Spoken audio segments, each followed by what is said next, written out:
আর কিছুদিন পরেই আমাদের বিয়ের ১ বছর পূরণ হবে। এই একটা বছর আমরা দুজনে কিভাবে কাটিয়ে ফেললাম নিজেরাই বুঝতে পারিনি। এই একটা বছর কত হাসি ঠাট্টা, রাগ, অভিমান, ভালোবাসা এর মধ্যে দিয়ে কাটিয়ে ফেললাম ভাবতেই পারিনি। বিয়ের আগের একটা ছেলের সংসার জীবন আর বিয়ের পরের সংসার জীবন সম্পূর্ণই কিন্তু আলাদা। বিয়ের পরে একটা স্ত্রীর প্রতি কি কর্তব্য, অনেক সময় কিন্তু সেটা আমি বুঝতে পারতাম না। কিন্তু অর্পিতা আমাকে এই ব্যাপারে খুবই সাহায্য করে। অনেক ভুল ভ্রান্তি এসব কাটিয়েও কিন্তু আমরা দুজনে একে অপরের পাশে আছি। আমারও ভুল হয়, ওরও ভুল হয়। তবু আমরা কিন্তু ভুলগুলো শুধরে নিয়ে দুজনের মধ্যে একটা বোঝাপড়া করেই চলি। সকলকে মানিয়ে নিয়ে যেভাবে জীবনে এগিয়ে যাওয়া যায় সেই চেষ্টাই দুজনে করে থাকি। তবু সংসার জীবনে অনেক কিছু শেখার আছে।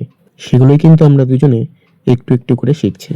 বিয়ের আগে অনেক চিন্তা করতাম, নেগেটিভ চিন্তা আসতো যে কিভাবে বিয়ের পরের জীবনটা আমি কাটাবো। কিন্তু বিয়ের পরে যখনই সমস্যা কখনো কিছু আসে, আমরা দুজনে মিলে কিন্তু সেগুলো সমাধান করার চেষ্টা করি। আর এভাবেই আমরা আমাদের সুখী গৃহকোণ গড়ে তুলছি।